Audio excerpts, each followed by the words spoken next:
मानो चिड़िया की बेटी अब बड़ी हो गई थी, इसलिए चिड़िया ने अपनी बेटी की शादी की पूरी तैयारी कर ली थी। उसने भोजन भी जमा कर लिया था और अपनी बेटी को दहेज में देने के लिए जरूरी सामान भी जमा कर लिया था। गुड़िया के पापा, अब हमारी गुड़िया की शादी में कुछ ही दिन बाकी रह गए हैं। आज जब गुड़िया आए तो उसे समझाना कि अब वो बाहर ना जाया करे और अब घर में ही रहा करे। गुड़िया मेरी बेटी है और मुझे पूरा विश्वास है अपनी बेटी पर। हमारी बेटी हमारी इज्जत का ख्याल रखेगी। वो ऐसे बातें कर ही रहे थे कि वहाँ गुड़िया भी आ जाती है। गुड़िया मेरी बेटी, अब आपकी शादी दूर नहीं है, बस कुछ ही तो दिन रहते हैं आपकी शादी में। आज के बाद आप घर से बाहर नहीं जाओगी। परंतु क्यों मम्मा, क्या मैं नदी पर पानी पीने भी ना जाऊं? मैंने ऐसा कब कहा? आप नदी पर पानी पीने जरूर जाओ, परंतु पानी पीकर सीधे घर वापस आओ। आप तो सुबह जाती हो और शाम को वापस लौटती हो।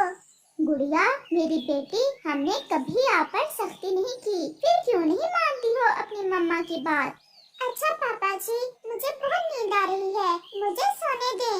ऐसे गुड़िया सो जाती है, मम्मा चिड़िया और पापा चिड़िया भी सो जाते हैं। दूसरे रोज कबूतर चिड़िया के घर आता है। चिड़िया बहन, कब है गुड़िया की शादी? कल ही तो अपनी गुड़िया की शादी है। गहने लेने गए हैं गुड़िया के पापा मेरी गुड़िया के लिए। परंतु चिड़िया बहन, आपने इतने महंगे गहने कैसे बनवा लिए? गुड़िया के पापा ने बनवाए हैं। वो कहते हैं मेरी एक ही तो बेटी है, मैं उसे गहने जरूर दूंगा। गुड़िया को दहेज में देने के लिए भोजन का बंदोबस्त तो कर लिया है ना?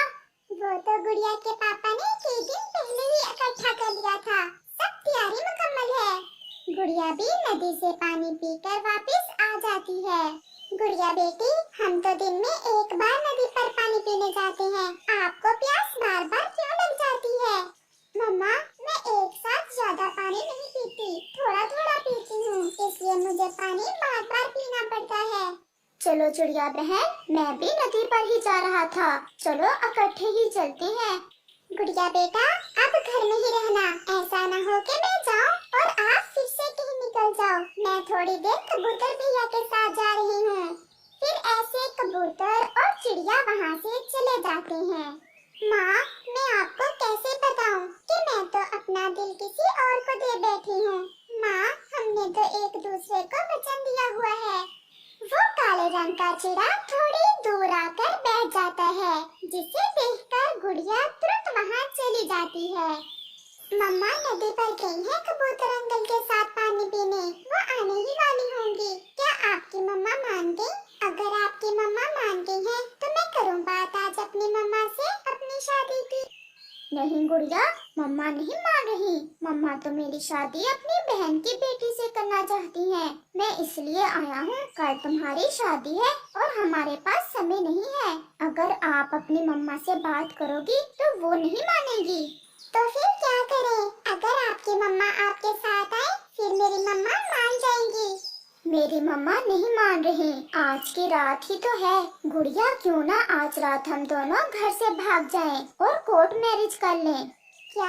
ये आप क्या कह रहे हैं? ठीक ही तो कह रहा हूँ। जब हमारी शादी हो जाएगी तो सब मान जाएंगे, मेरी मम्मा भी और आपकी मम्मा भी। परंतु चंदू जी, ये सब कैसे होगा? कुछ भी नहीं होगा, मैं सब संभाल लूंगा। पास वाली गुफा में कुछ दिन हम गुजारेंगे और फिर तुम देखना, आहिस्ता आहिस्ता सब मान जाएंगे। गहने ले आए आपके पापा? पापा सुबह से गए हुए हैं, बस आने ही वाले होंगे। अपने दहेज का पूरा सामान भी साथ ले लेना, हमें कुछ दिन छुप कर गुजारना होंगे, वो सामान हमारे काम आएगा। चंदू जी, मुझे तो बहुत डर लग रहा है। अब मैं चलता हूँ, रात को इसी पेड़ पर पूरे 12 बजे। ऐसा कहते हुए वो चिड़ा वहाँ से चला जाता है। जंगल में रात भी हो जाती है। गुड़िया मेरी बेटी, देखो तो कितने सुंदर गहने लाए हैं आपके पापा आपके लिए। गुड़िया बेटी, कहाँ खोई हुई हो? मैं आपसे बात कर रही हूँ। नहीं, कहीं नहीं मम्मा, मैं तो सोच रही थी कि मैं आपको छोड़कर कैसे जाऊंगी। मेरी गुड़िया, हम लड़की पक्षों का असल घर तो उनके ससुराल का ही होता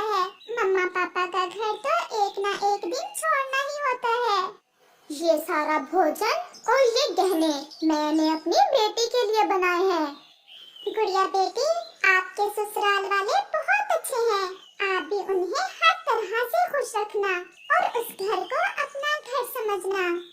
वो चिड़िया ऐसे अपनी बेटी को समझाती है, परंतु वो मम्मा चिड़िया क्या जानती थी कि आज रात उसके साथ क्या होने वाला है। उसकी बेटी तो उसे किसी को मुंह दिखाने के लायक नहीं छोड़ने वाली थी। ऐसे वो सब बातें करते करते सो जाते हैं। आधी रात भी हो जाती है।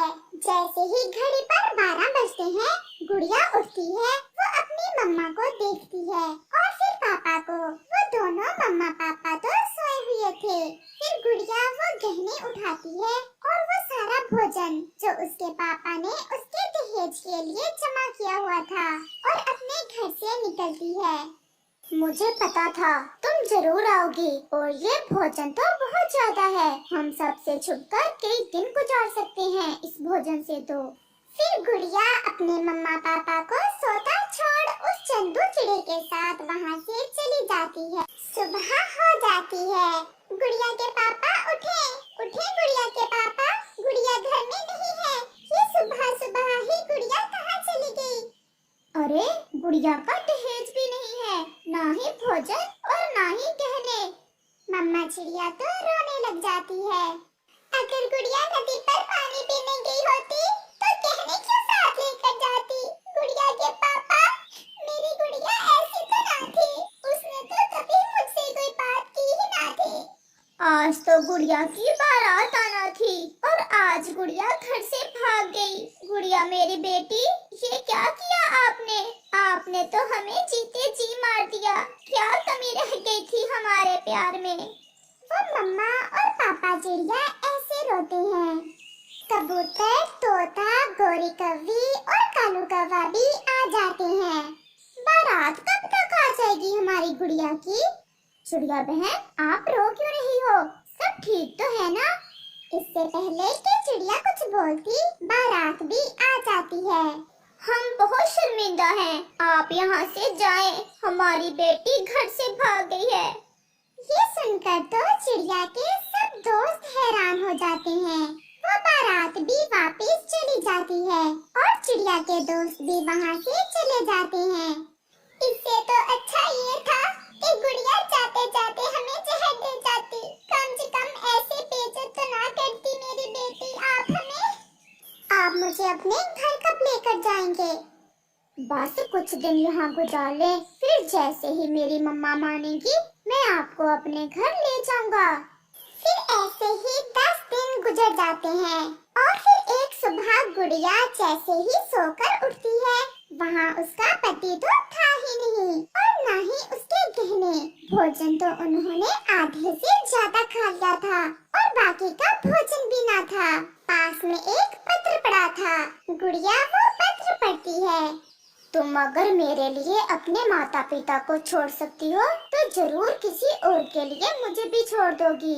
सॉरी, मैं तुम्हें अपने घर नहीं लेकर जा सकता क्योंकि मेरा तो कोई घर है ही नहीं। तुम्हारे गहने में लेकर जा रहा हूँ। आपके पापा आपसे बहुत प्यार करते हैं, वो तुम्हें नए गहने ले देंगे। गुड़िया के आंसू से वो पत्र पूरी तरह भीग जाता है। वो खुद को मार देना चाहती थी क्योंकि वो चिड़ा तो उसके साथ बहुत बड़ा धोखा कर गया था। उसे कहीं का भी ना छोड़ा था। वो ऐसे शाम तक बैठी रोती रहती है।